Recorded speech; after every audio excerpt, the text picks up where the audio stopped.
Hello again. Thank you for joining us. We're coming now to the third and final session of this third day of UAE Security Forum, which will conclude this year's forum.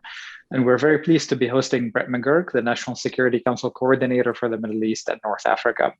Mr. McGurk previously served as Special Presidential Envoy for the Global Coalition to Counter ISIL at the US Department of State.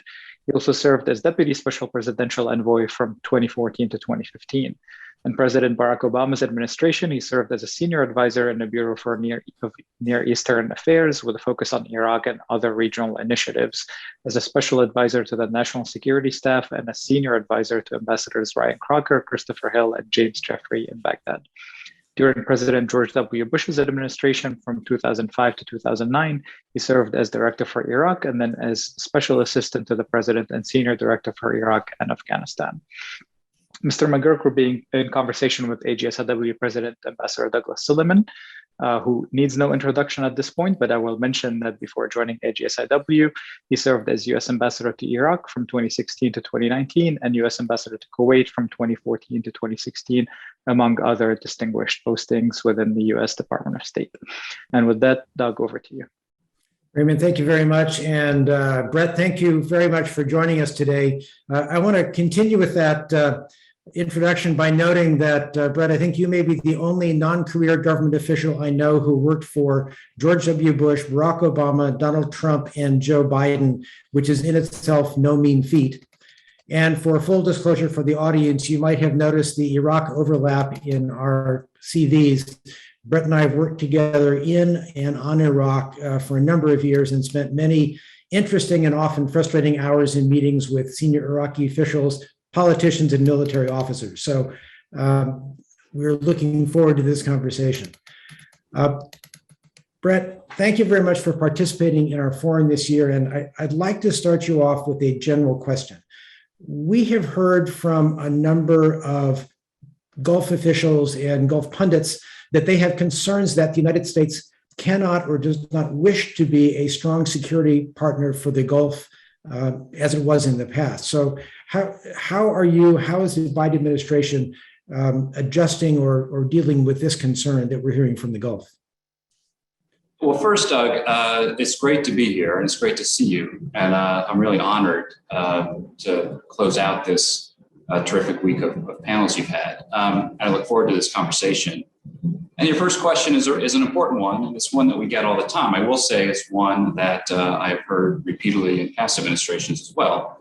But I've been to the Gulf a number of times here over the last 11 months, including, I think, 2 trips just over the last month or so. And I think one thing I would say is I get this question often: are we deprioritizing the Middle East region? And I think the question is, from what baseline are we trying to judge that question from? We are a global power. We have global responsibilities. But in terms of deprioritization, I would just frame the question: what are we trying to achieve?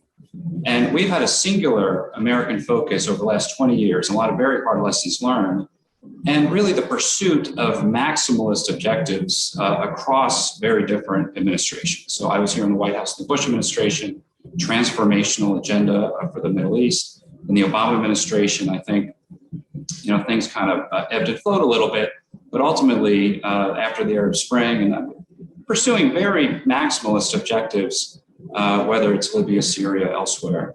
The Trump administration, I think, had just real incoherence of regime change objectives, but a president that kind of made clear he wanted to get out of the Middle East. And on this question, we had a state-on-state attack from Iran against Saudi Arabia in 2019 with no American response. And I think our partners in the region drew conclusions from that. So what we've been trying to emphasize is that we're really getting back to basics here on just sound policy, sound statecraft, and lessons learned. And that means we are aligning our ends and means. We are not pursuing maximalist, unachievable objectives. We're actually pursuing policies that I think are very sound and structured in close consultation with our partners. And of course, one of the key features of that is just alliance maintenance, alliance management, and strengthening partners, particularly the ability of partners to defend themselves. And so I can go through a number of examples of that, but that's just kind of how I'd answer that question. I think it's not about global deprioritization. shifting focus. It's about what are we trying to achieve in the Middle East region? Are we trying to transform the region and pursue these maximalist, grandiose objectives? Or are we getting back to sound, predictable policies and sound statecraft? And so that's what we're doing in the Biden administration. That's our charge from the president. I think we have had very good consultations throughout the region, particularly coming out of COVID, which has opened up a little bit of the travel. So I think that's how I'd answer that opening question, but I'm happy to go into some of the details on how that plays out. Well, I'd also like you to take a look at that question from the opposite side, because we heard from a number of Gulf analysts and practitioners on Tuesday of this week from both sides of the Gulf, who essentially said that the Gulf is now fully recognizes that multipolarity is here, that the United States is no longer the only security or economic actor in the Middle East or the Gulf. And that, quote unquote, the governments of the Gulf are in full hedge mode. So what changes have you seen since you've been dealing with this issue over a number of years in the way that Gulf countries approach us and the kinds of things that they are asking us to do as we are trying to rebuild these partnerships, as you say, and go back to basic policy? There's perhaps a little bit of that, but I think there's no question that the countries throughout the region see the United States of America as the priority and the fundamental security partner. There's just no question of that. And we're committed to those partnerships. Again, with the main focus being on the defense of territory, structural integrity, defense of sovereignty, and defense of states, not projecting power outward in a way that is pursuing maximalist foreign policies. I have to say, I mean, one amazing shift over the last 5 years since I resigned from the Trump administration ended 2018 till now, is the shift in attitudes in these capitals, a focus on, I think that the attacks I mentioned in 2019, I think play into this. COVID plays into this, but a real domestic focus. I'm sure you heard this from many of your panelists. So I think the paradigm example of this is UAE, which was pursuing a fairly activist interventionist foreign policy not many years ago, and now very clearly has a policy of reconciling with some former adversaries and competitors.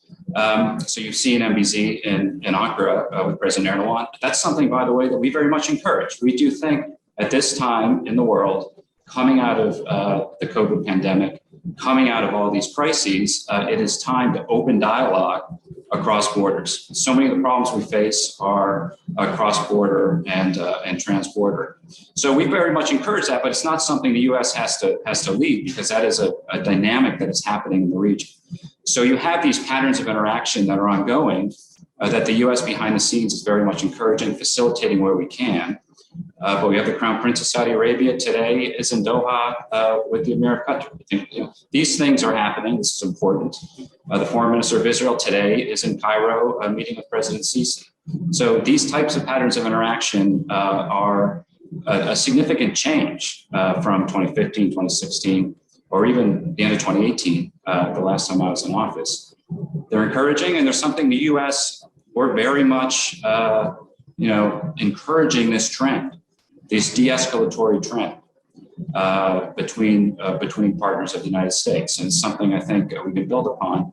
Again, the Abraham Accords are something that is also a part of this. So these are very encouraging signposts. But notwithstanding, anyone who's worked on these issues in this region, the significant challenges, structural challenges, the challenge of Iran, the challenge of non-state actors, the challenge of extremism, that's all there. But I think you can address these challenges in a more coherent, compelling way if you have partners working together and working with each other.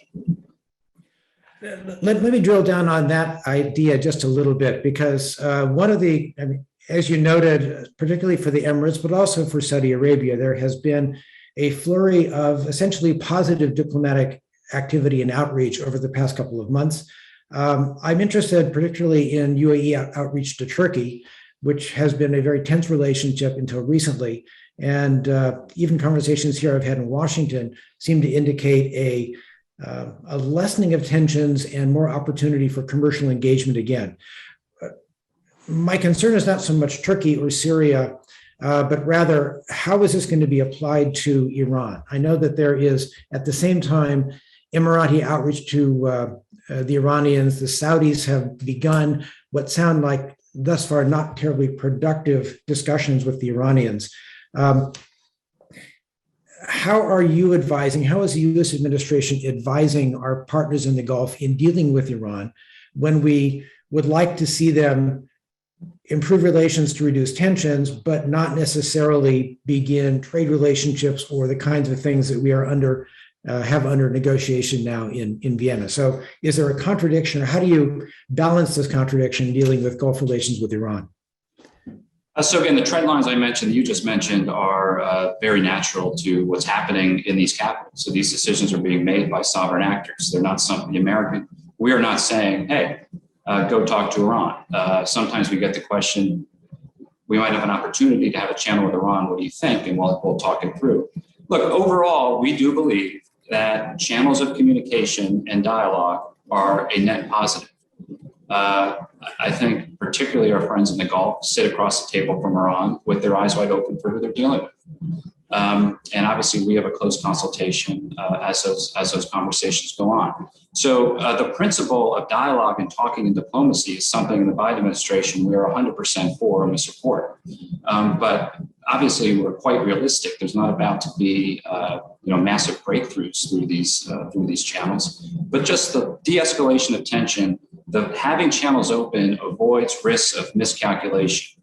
And in a region like this, you want to do that as much as you can. That said, and you hit on a key point, Doug, the only way to have any sense of normalize, I hate to, even that word is an overstatement, but any sense of trade relations, economic activity that the new government in Tehran, President Raisi in particular, says he wants, the only way for that to happen is through Iran returning to compliance with its nuclear commitments. There is no other path.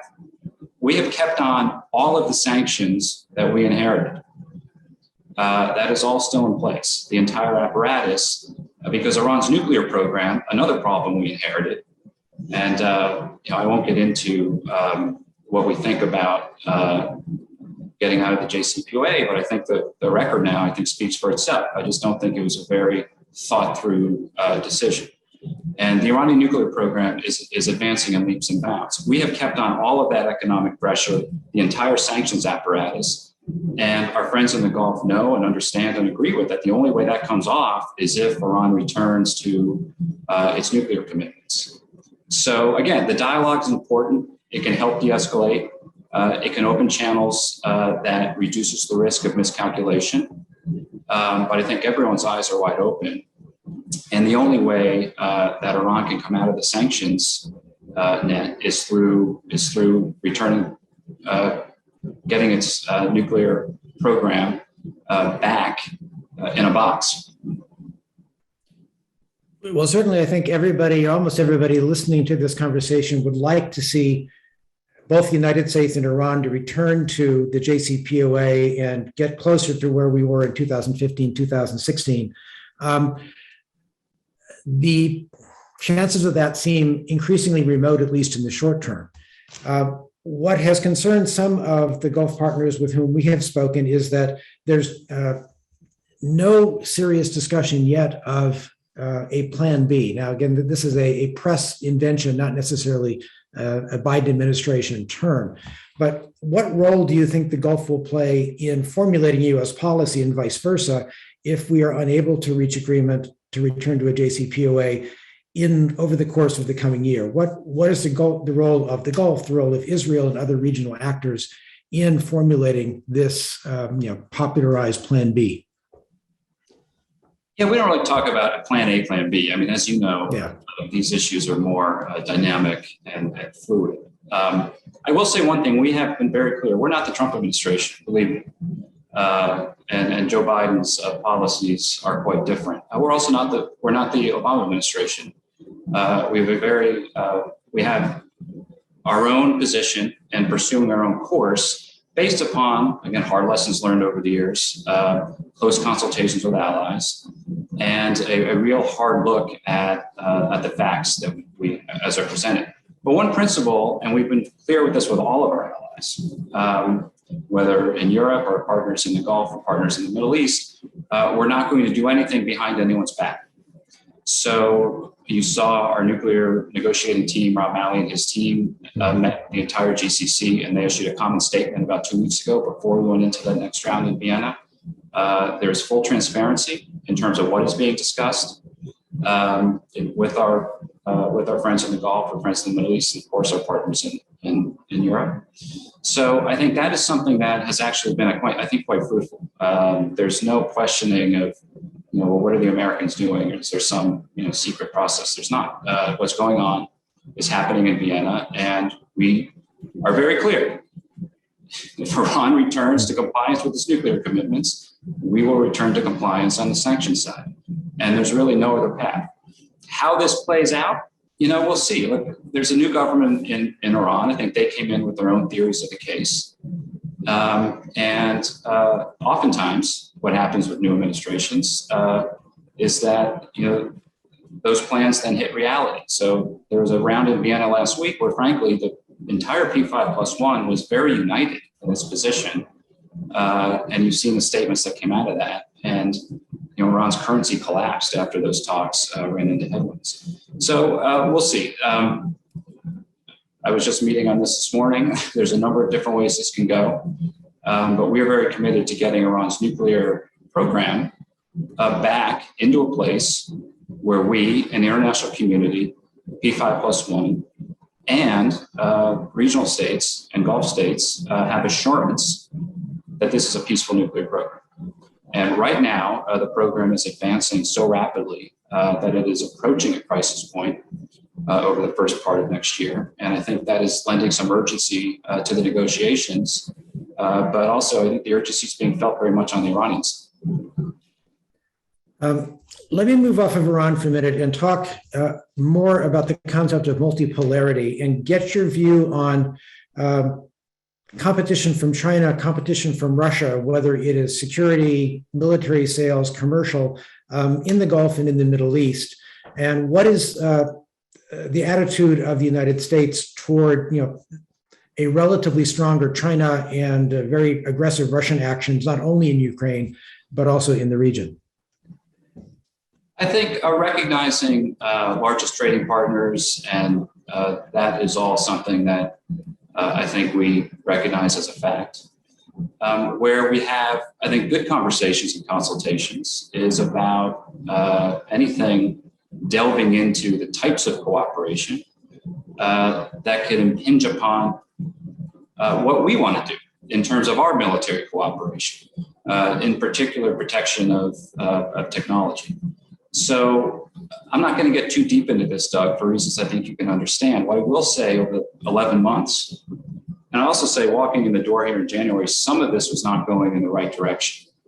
But I'm fairly confident after some pretty vigorous diplomacy that we have made our position very clear about the types of activities that would jeopardize our ability to do things that our partners want, versus economic trade and partnerships in that realm. So I think we have a pretty sophisticated view of this. I will say I'm a coordinator here at the NSC in the Middle East region. A fellow coordinator is Kirk Campbell in the Asia Pacific region, and we are in very close coordination and consultation. And that's something that I think has benefited our overall approach to the Middle East region. So look, this is ongoing. It's very simplistic to say that countries are looking to supplant the United States as a security partner with Russia and China. It's not something that I think is very realistic. But I think, the Chinese sometimes will say, hey, we're doing A, we want to help build a port, when in fact they're doing something quite different. And there's been a bit of an awakening to this, I think, all around the world, including in the Middle East region. And it's something we encourage our friends all around the world to be very cognizant. Let me talk a little bit also what you touched on earlier about strengthening our regional partners and their defense capabilities. The Biden administration right now is going through a redraft of the conventional arms transfer policy. President Biden has himself said that human rights is going to play a large part in new U.S. arms transfer policy. And this has certainly been debated hotly on the Hill, if not other places in the U.S. administration. How do you see integrating or reconciling the concern about human rights records, which many activists criticize of countries in the Gulf, with the desire to provide weapons to and help strengthen the security of our Gulf partners without necessarily having to continually redeploy U.S. forces and U.S. equipment to the region?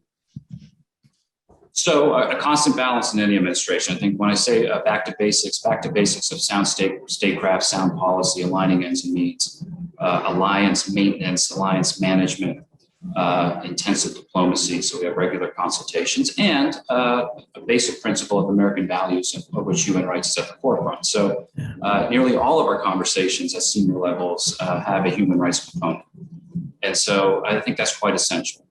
At the same time, we recognize, many of our partners in the Gulf are under serious threat. And we are committed, and you've heard Joe Biden on this from, I think, his first week in office, Saudi Arabia. Many issues in the bilateral relationship with Saudi Arabia, but we are fundamentally committed to the territorial defense of Saudi Arabia. No questions asked. And I think this just played out in the Senate, where an FMS case with air-to-air missile system, which frankly the Saudis need because the Houthis, with Iranian backing, are launching dozens of drones and missiles from Yemen into Saudi Arabia. Saudi Arabia uses a number of assets to help defeat these. We have been intensively engaged with the Saudis on that. And in fact, the Saudis are defeating 9 of 10 of these threats. And of course, we want to get that up to 10 of 10. But one of the means in which they do this is through air-to-air missiles. These are defensive, and that passed through the Senate with about 70 votes. And we issued a statement of administration policy for why we believe that was quite important. So helping our partners defend themselves is an axiomatic principle across the region. And that's something that I think will very much continue. And the human rights conversation is also front and center. Sometimes we I think keep it more behind closed doors than some might want, because we think that's how we can actually get outcomes. But I would just assure you and your listeners it is a basic principle of our engagement in the region and something that's very much ongoing. And there's a related question from one of our audience members who essentially asks, is it really good to make a distinction between offensive and defensive weapons? Because doesn't Saudi Arabia have the right to conduct strikes against warehouses, drone factories, and launchers inside Yemeni territory? And wouldn't those weapons be considered offensive? So again, is this this is a press distinction, not an administration distinction, but is this a valuable tool to use in looking at arms transfers? Well, we do draw a policy distinction between the civil war fighting in Yemen and offensives to take territory or to defend territory in the civil war is one thing. And we are out of that business. But we very much support, and in fact, it was our policy to help combat drone missile transfers, that technology, and authorities to strike those sorts of threats. And again, it's different from the civil war violence in Yemen. And so we are very much engaged in trying to help interdict weapons transfers into Yemen.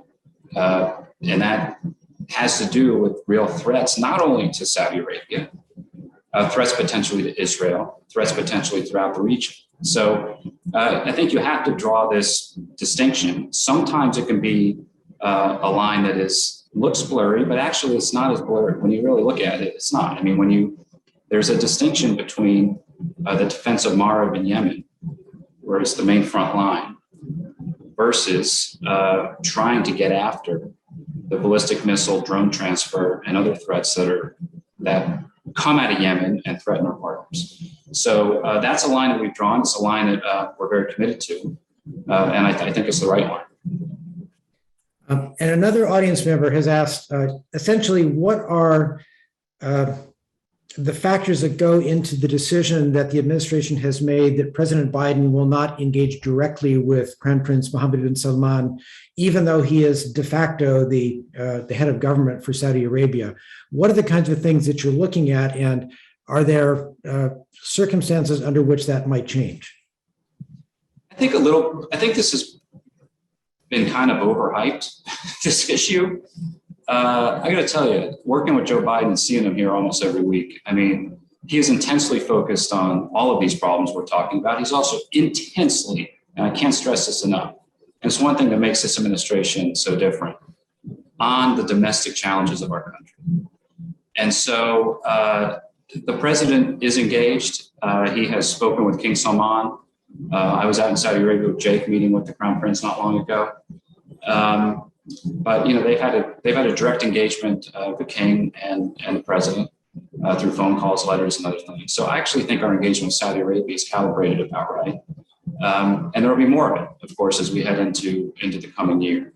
But I know this issue has been out there, and I wouldn't put too much into it. They were both going to be at the G20. The Crown Prince wasn't at the G20, so we'll see going forward. We got a lot of issues with the Saudis. Some friction points, but also a lot of cooperation. I have to say, over the last month, we had really intensive discussions on the oil supply market globally. And frankly, some economic differences about the equations of supply and demand, which I'm not the main expert on, but we're very much involved with our economic team here at the White House.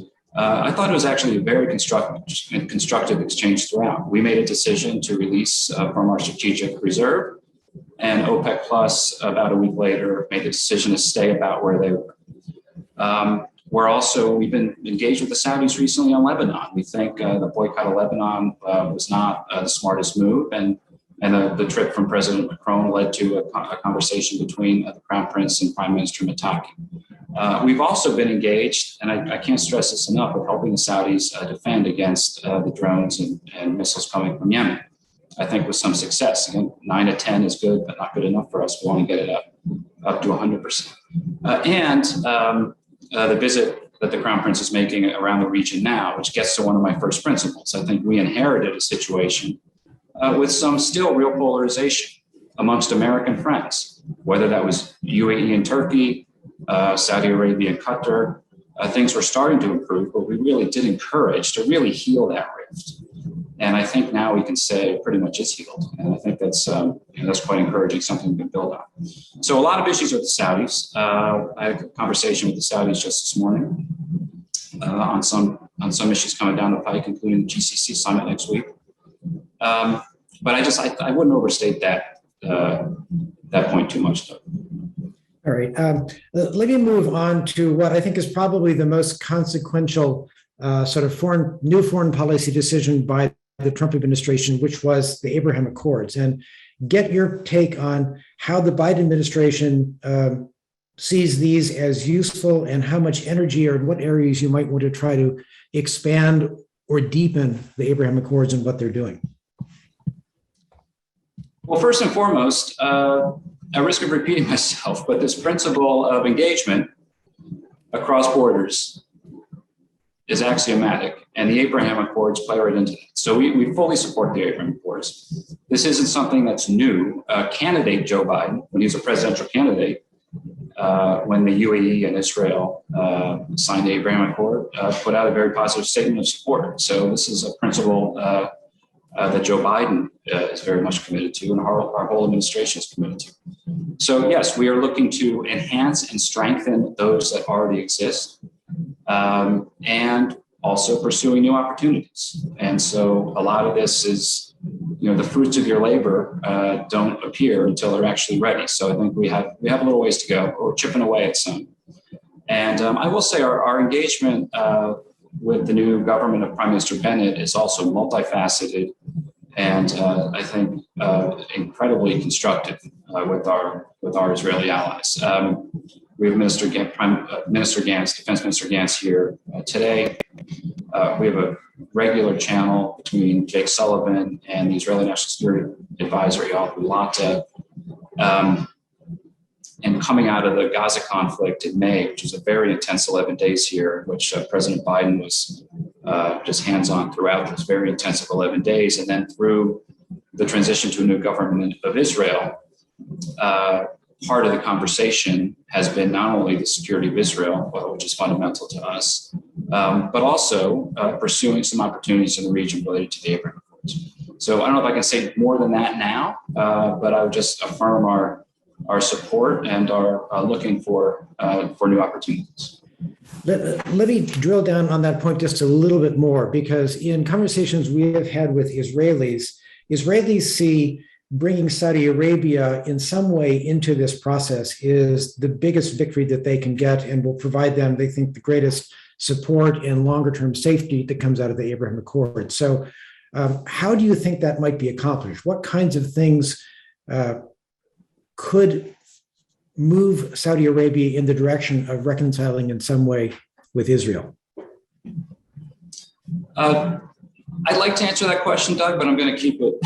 I'm not going to go too far on that one. I think, obviously, that would be a major step forward and a game changer. And so, but I'm going to leave that to some quiet diplomacy. All right, fair enough. We had, as I said earlier this week, a panel of all regional experts on the problems of the region. And while they identified Iran as a major issue to be dealt with by the Gulf and had a few ideas on it, one of the big issues they had was the presence in Iran's use of proxy forces in Syria, in Yemen, in Iraq, in other places in the region. How is the Biden administration, how is your staff handling and thinking about dealing with the question of proxy forces and Iran-trained and supplied militias that we dealt with a lot in Iraq and in Syria and other places in the region? It's a huge problem, and the Iranians take advantage of vacuums and failed states. So, number one, we want no new failed states and no new vacuums, first of all. Secondly, want to try to, over time, increase the state capacity, particularly in Iraq, to fully control its sovereign space. And it's not a U.S. policy; it's a policy of the Iraqi government to bring all armed groups under the arm of the state. And I think that is, quite important. I think moving Iraq, allowing Iraq to pursue a balanced foreign policy, which it's been doing under Prime Minister Khatami, is also, I think, the right direction for Iraq, and something obviously we very much support. But over time, it is about enhancing the capacity of states to control their sovereign space. But make no mistake, this goes back to, I think some maybe mistakes that were made over the last 20 years, not just by the United States, but by other actors in the region, in which the hope was that vacuums might be filled by moderate actors. And in fact, we see vacuums filled by Iranian-backed networks, extremists, Al-Qaeda, ISIS. And so a number one principle here is no more failed states, and trying to make sure we do not have any vacuums open up in the Middle East. So that's a first principle. But otherwise, on Syria in particular, these Iranian-backed groups are a significant threat to Israel, and we're committed to Israel's national security. Israel has a right to defend itself. I think it does so fairly effectively in Syria. There is a view, of course, throughout the region on Syria that perhaps some engagement with Damascus could help this problem. I think we're fairly skeptical of that. But there are some new ideas out there for how to deal with this. But overall, I think it is avoiding failed states, not allowing vacuums to open. Lebanon is a big piece of this as well, Doug, of course. And trying to enhance the state capacity to control sovereign space. All right. We have got a question from the chair of AGSIW's board, Ambassador Frank Wisner. Raymond, if you can bring him up, we'll let Frank ask the question live. Thank you so much, Brett McGurk. Thank you. Enormously useful set of comments that address the multifaceted relationships we have with the Gulf. My question is, the Gulf also has external borders of huge importance. And I'm going to touch on two and get your analysis of where American policy stands. First, you mentioned in passing Syria. What is the role of American diplomacy in Syria going forward? Do you see a role for the United States, beside the maintenance of its security forces in Syria, to be a more active participant in the political exchanges taking place, UN umbrellas, Turkey, Iran, Russia? What is the political direction you see us pursuing in the time ahead? Second, the Red Sea, of huge significance to the Gulf. Sudan, in turmoil.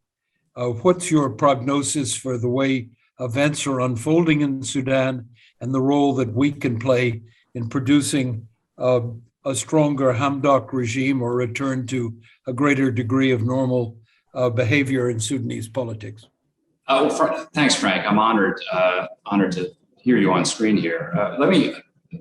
Thank you for the question on Syria, because it gives me an opportunity to kind of explain exactly what we're doing. And we had a very intensive strategic review on Syria here, and led by Barbara Leaf, who many of you know, who's my colleague here on the NSC, soon, inshallah, to be taking over the reins of NEA. And a kind of a top to bottom review with the fundamental principle: let's get a factual laydown, intelligence community, broad consultation, and see where we are. And really three main conclusions. Number one, civil war violence after 10 years is kind of at the lowest level that we've seen in 10 years. I would never say there's a bright spot in Syria, but that's a fact. Second, the humanitarian situation is about at its worst point, as we've seen. And we were warned by the ICRC, UN, and others about famine conditions and other things, the direction of Syria could be headed. Third, ISIS, Al-Qaeda networks are still there, and they can reconstitute fairly fast. So those were three, basic laydowns. Finally, I think we have to recognize the reality of the staying power of Assad, and that does not mean, however, that we would engage with him or that would give up on accountability or anything else. But I think recognizing that some of the objectives we might have had as U.S. government in years past might not be very realistic. Maybe not realistic then, certainly not realistic now. So what are we doing? Number one, we want to keep those ceasefires in place to maintain the civil war violence not flaring up. And we have had engagements throughout the region and with the Russians and received a series of assurances that that is the case. And we want to keep that in place. That's fundamental, ceasefires in place. And I can go into more detail and kind of an off-the-record setting on that. Second, on the humanitarian problem, we put a great deal of effort, a lot of it behind the scenes, on renewing the cross-border resolution to allow cross-border aid into Idlib province, which the Russians were threatening to veto, and we got that done, frankly, without giving up anything. But that was important, and that was U.S. diplomacy behind the scenes, and quite critical. As part of that, if you read that Security Council resolution, we also recognize the need for what we call early recovery projects. I'm sorry I'm going into detail here, but I'm sure a lot of your listeners, Doug, are interested in this. And what that was, we heard from the ICRC and the UN and others that our sanctions were having an overly broad impact, and that the de-risking that goes on, it meant that the ICRC, just to give an example, could deliver water bottles, but they could not maintain a water treatment plant. You could deliver grain for bakeries, but you could not maintain an electricity network. And eventually that entire thing was going to collapse. So we have not lifted any sanctions, we have not waived any sanctions, but we have made clear from Treasury that our sanctions do not cover those types of early recovery projects, and that was also incorporated in the UN Security Council resolution. So that's the humanitarian. Third, on ISIS, you asked about our troop presence. We're staying, and we've made very clear, and from Joe Biden on down, that we're going to maintain our presence in Syria. We're not there for oil. We're not there for regime change. We're there because ISIS remains a very serious threat, and we think that it's been a very effective campaign with a series of coalition partners. So we are maintaining that presence in eastern Syria.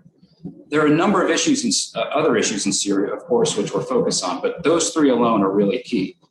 keeping ceasefires and civil war violence down, trying to address the humanitarian problem through the UN Security Council resolution and the principle of early recovery, and maintaining our presence. At the same time, we're not giving up at all on the 2254 political process. And in fact, for the first time ever, the head of the Constitutional Committee from the opposition and the head of the Constitutional Committee from the regime met in Geneva a month or so ago.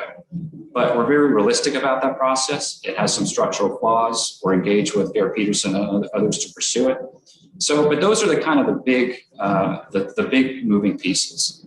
I can talk about, this trend of Arab engagement in Damascus. I also think that's been overhyped. And I've been to these capitals. I've talked to these guys. There is a view, and you've probably heard it in your panels over the course of the week, Doug, that 10 years of isolation, you hear this in the region, it's not an American position. 10 years of isolation has led to no Arab voice in Damascus, kind of monopoly from Russia, Iran, and others. And so there's a sense that it's in the interest to engage and kind of see what might be possible. We've made very clear, we think that's premature, and also to think through exactly what you're asking for engaging in Damascus. I think we've had good consultations with that throughout the region, but that's where that stands. So that's big ticket kind of Syria and the moving pieces of U.S. policy. And it gets back to my first principle of aligning ends and needs. I think we have to be realistic of the situation in Syria and aligning finite U.S. resources to the key achievable objectives here, at least in the near and intermediate term. On Sudan, the Horn of Africa problems, obviously, my colleague Jeff Feldman is working full time on these. We worked pretty constructively, I would say, with some partners in the Middle East who have influence in Sudan, and I think managed to come out of the coup with a return to civilian rule. And this is, of course, not finished. And I don't want to get too deep on it because I'm not covering Sudan. It's just my writ stops at the Egyptian border. But we have worked with our partners in the Middle East to help address that as best we can. And I think have been encouraged by Hamdan getting back in place. But that remains a work in progress. And on the Red Sea, Frank, it comes back to issues in Yemen and elsewhere, in which we're very, very focused. And it is a concern, but it has our attention, it has our focus, and frankly, it's going to also have our resources, including our naval resources. Great. Thanks very much, Brett. Before we run out of time, I've been holding off questions on Iraq, and the first one is a relatively general one. Given that this week the Pentagon spokesperson and also Qasim al-Araji, the National Security Counselor in Iraq, has said U.S. combat forces have stopped their missions and are leaving. And a statement this morning from Akram al-Kalbi on behalf of the resistance wing of the militias say that we are going to continue to get revenge upon America until we all leave. Where does this leave U.S. policy in Iraq, say on January 1st? Which is the date that the resistance have said all U.S. forces must be out, even if, in fact, the government has not said that is necessary. So, Doug, this is a problem you know well. Again, we inherited a situation in which attacks against, I sometimes hear that American military forces killed Qasem Soleimani and then attacks against us stopped because the Iranians got a message or something. But in fact, if you just look at the statistics, that's really not what happened. We had 2 Americans were killed in March of 2020, including a British soldier. Those attacks were pretty constant. They dipped from time to time. We had rounds on our embassy in December. We had attacks against us in January, the week before we came in. This is a pattern that we inherited. We are working very hard to de-escalate that situation while making very clear that we will protect our people. So we've done 2 rounds of airstrikes in response to these attacks. But I will say we have not had an attack in Iraq against us going now in almost 5 months. So yes, there is this saber rattling going on for the beginning of the year. I'll just say, look, we will protect American personnel first and foremost. But we're working very closely with the Iraqi government as the mission against ISIS evolves and shifts. Our role obviously shifts. So they have asked for an ongoing training and advisory presence, and that's something that we're very much committed to together with the coalition. And so we're taking our cues here. We're at the invitation of the Iraqi government, and I think we actually have a pretty good way forward. So yes, we had the final round of a military committee today under a strategic dialogue that began the previous administration and is carried forward. I think the outcome was quite positive. The Iraqis have to go through their government formation process following an election. I will say, stay on Iraq for a minute. We put an awful lot of attention and focus into the institutions of the Iraqi state and this election. Worked through the UN Security Council to expand the mandate of UNAMI so that the election had observers. It was by all accounts, EU observers, UN observers, it was a credible, transparent election. I think the outcome surprised some of the parties who might not have done as well as they expected. And they're now moving into the government formation process. I think some of the Iranian-backed parties did not fare well in the election. And it's not a surprise they're now kind of using, saber rattling against us to try to gain traction. We've seen this before. But again, we're working closely with the Iraqi government. Prime Minister Kadhimi, in fact, just spoke with President Biden today at the Summit for Democracy, which was a good engagement. And so Iraq is always complicated and complex, but it has our full attention. I mean, the one thing about this administration, from President Biden to the Secretary of Defense, the Secretary of State, a lot of friends of Iraq and people who know Iraq deeply. And we're very much committed to the security and stability of Iraq. Let me ask you a very specific question from our audience on Iraq. The administration's opinion on the arrest of Iraqi politicians, activists who had supported including Iraq into the Abraham Accords and creation of relations with Israel. So what has the administration's approach been to, have you condemned the arrest warrants? Have you supported those who were calling for Iraq to consider relations with Israel? I think, Doug, the U.S. government had nothing to do with that conference. We also support the rule of law. So nothing should be done outside the law. And I think threats against anybody is not acceptable. And so, working a lot of those issues, I think, fairly quietly and diplomatically. But the U.S. government had nothing to do with that conference. But at the same time, violent threats against people are completely unacceptable. And I think that's also the position of the Iraqi government. So I think I'll leave it there.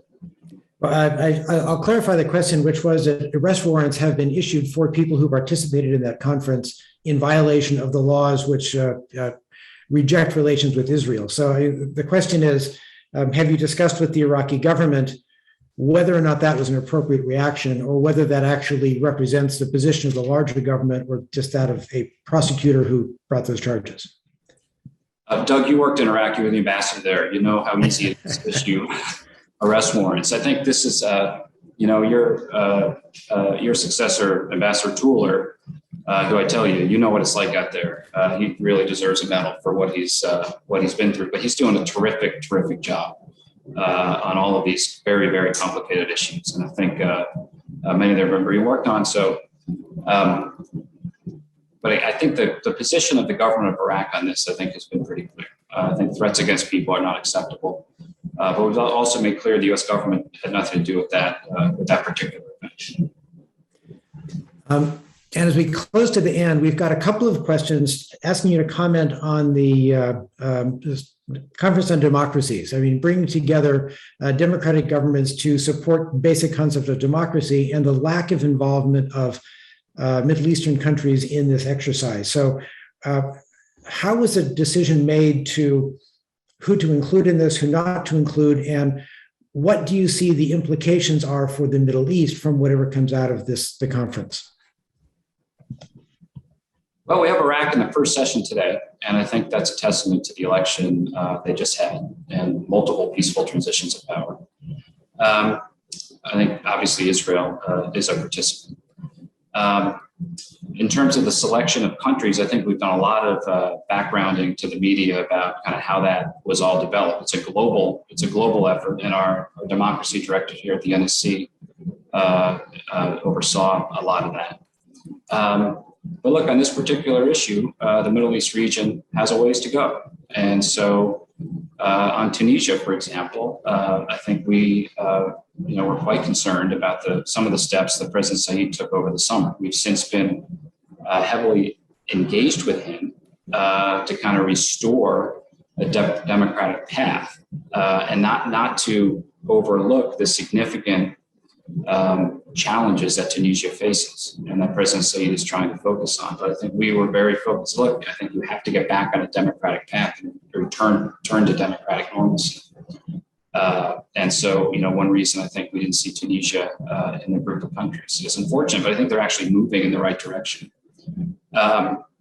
So I can't speak to the details of why certain countries around the world were included and others weren't. But I think I was very pleased to see Iraq in the first session today with the president, and I think that speaks to where our principles and values lie.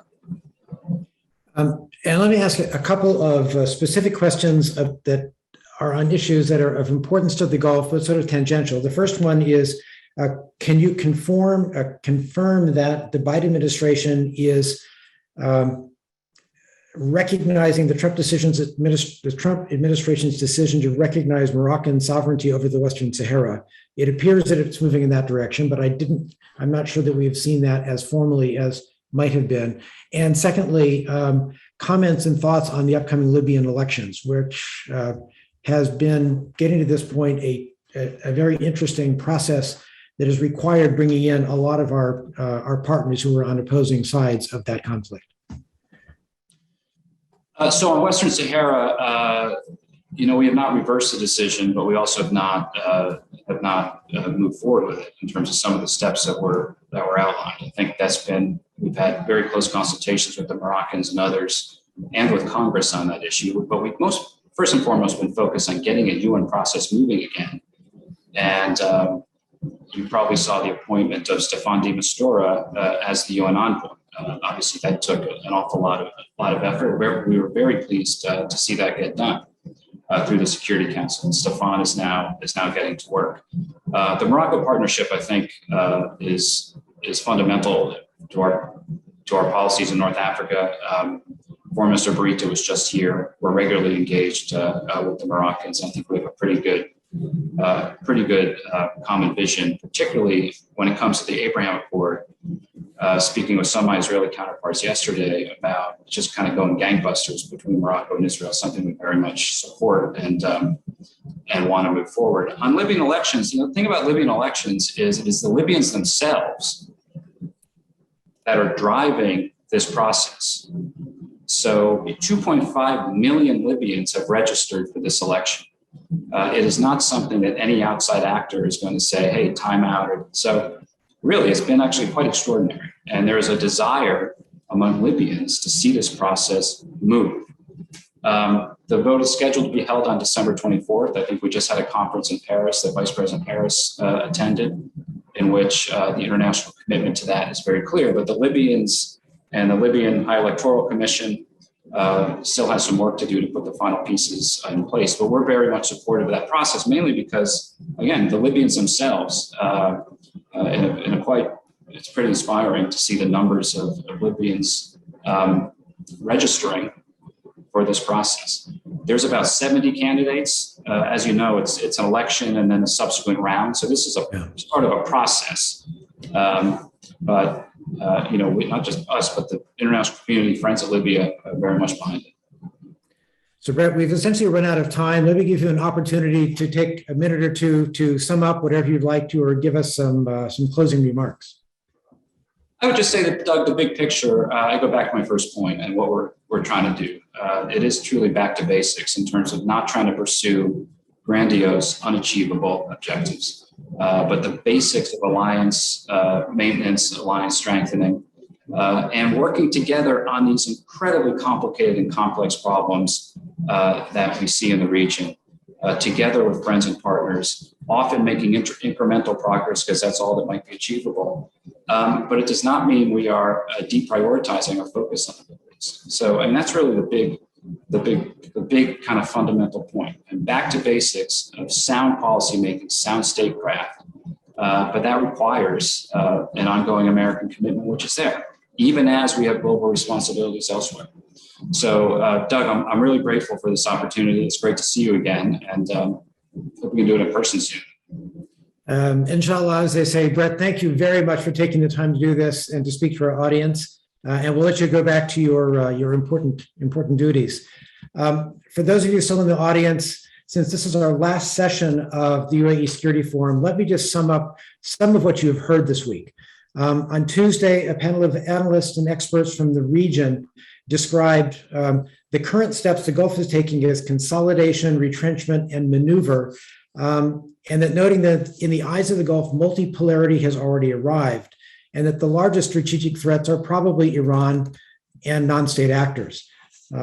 On Wednesday, a panel of American experts tried to answer the question from the proverbial Clash song, should I stay or should I go? And I think ended up answering it with the line from the song, if I stay, there will be trouble. If I go, there will be double.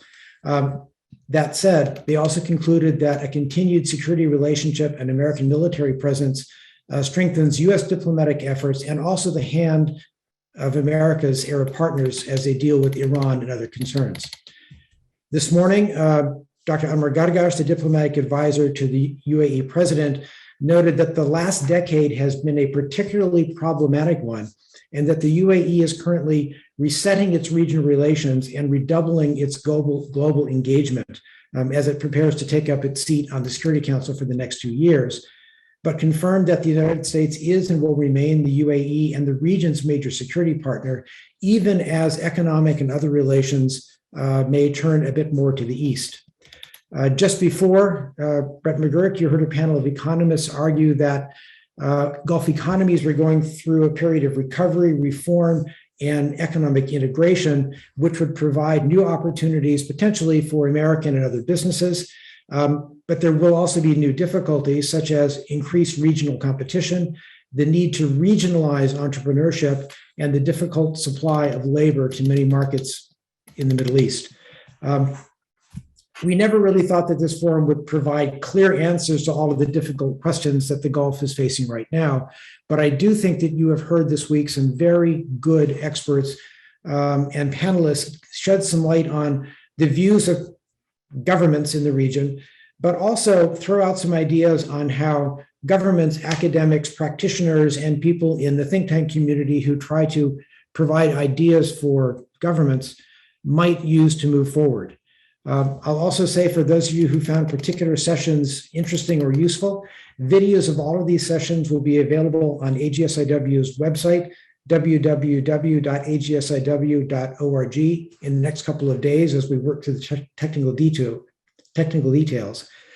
But I'll simply end by saying, until next time, thank you for taking your valuable time this week to be with us as we considered a very important topic. What do Gulf-U.S. relations look like in a changing region? We hope to see you soon at our next programs.